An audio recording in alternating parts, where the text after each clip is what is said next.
When I was making Jack Cole, I never thought it would be anything prominent or as remarkable as the fans have made it. It was just something I wanted to do, just because.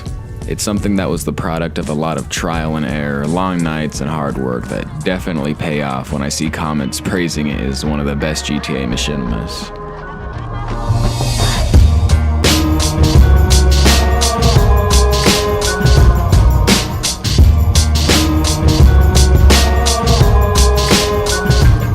After Grand Theft Auto 5 came out in 2013, without knowing there was a whole community of GTA machinima creators, I quickly put together that GTA gives plenty of resources to create Hollywood-esque films. A year later, in 2014, I started DMBE Studios and started making time-lapse videos of the GTA world. After a couple of those, I wanted to step it up a little bit by making an actual movie. I didn't want it to be a crazy action movie or ridiculous sci-fi flick. The idea behind the movie was to show how money influences 3 different individuals and how it tests their morality. The name for that movie was going to be called A Greater Evil. I got a couple of my buddies from school and my cousin to help out by acting and doing voiceover. So I've been getting tired of these half shit wages. Together we made the DMBE family. There was Justin, Kevin, Austin, and myself. However, at the time we were creating it, there was no such thing as the Rockstar editor. We filmed a few scenes and realized that that type of story was too difficult to make interesting in GTA under the circumstances. So I gave up pretty much. Later that year, I saw a movie called John Wick. As I watched it, I couldn't help but notice that it's a perfect video game movie that isn't even a video game. It wasn't a masterpiece or an amazing story. John Wick is part of a simple movie genre. A badass kills some bad guys, the end. Take Jack Reacher or Jason Bourne, for example. You watch them for the fighting and the shootouts. They stand out from one another with the main character and the world they exist in. How good's your laundry? No one's that good. I thought not. It's the perfect type of movie to make in GTA.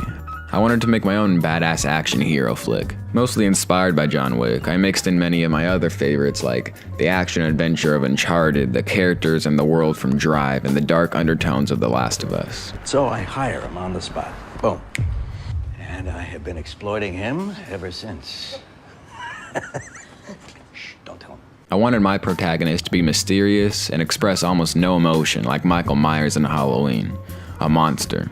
The movie was originally going to be called The Monster or Monstrum, until I decided to name him Jack Cole. I actually got the name from a kid in my first hour class sophomore year. So in the credits of every Jack Cole movie, I put his name at the end of the special thanks. Everyone's goal is to create an iconic main character. That's what I wanted to do with Jack Cole. He wears your typical black leather jacket, white tee, and black jeans. Nothing too interesting. To make him himself stand out, I decided to throw some Ray-Bans on him. The main purpose behind that actually is because I just felt my Grand Theft Auto character's eyes looked funny, so I put sunglasses on him, and it kind of just stuck.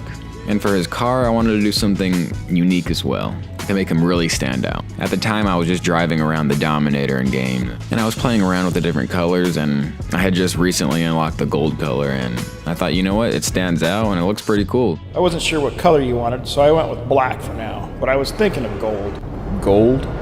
Just wait till you see it, all right? Sure. We initially made a prototype scene, still using the in-game phone to see if the idea would be interesting. After about 6 months of brainstorming, I made a quick storyboard just by going to the store, getting a foam board, and some sticky notes. Each sticky note was a quick summary of each scene. Then I used that to create a script, all keeping in mind to not make it too long because even though I believed I could make an entertaining video, a video game movie can only be entertaining for so long. By the time we were ready to film, the Rockstar editor was out, making things 100 times easier. To get the characters to look like they were talking, I had my actors make noises for a few seconds, depending on how long each line was. Since we film on PS4, we couldn't use any mods. We had to get creative with lighting and how we used each character. There was a lot of creating secondary characters and changing outfits. So for example, during the club scene, we brought a street bike in and flashed the lights to make it look like a strobe light. And in the pool assassination shot, I had someone stand on an umbrella and shine a flashlight on Jack.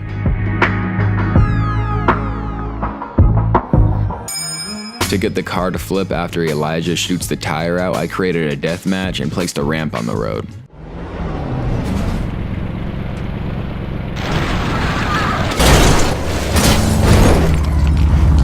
After Jack gets shot by Tchaikovsky, to make him look hurt, I just got him drunk.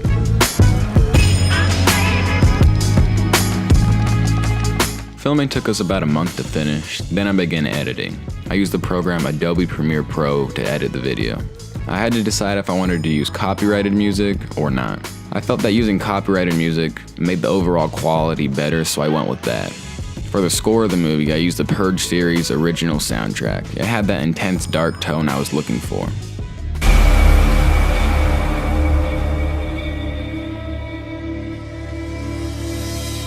For the songs, I wanted some alt-rock and a little bit of rap with some dark feel to it. I opened the movie with the band Royal Blood. In the middle, I had some Tyler, the Creator, which he usually has a darker sound. In the club shootout, I used Khalida, which made the same song in John Wick's club scene. Towards the end, I used Post Malone, which I felt was a really good fit for the movie. He does a good job of mixing rap and rock together. I didn't use most of the in-game sound. I had to add my own sound effects for almost anything from footsteps, gunshots, to drinks pouring.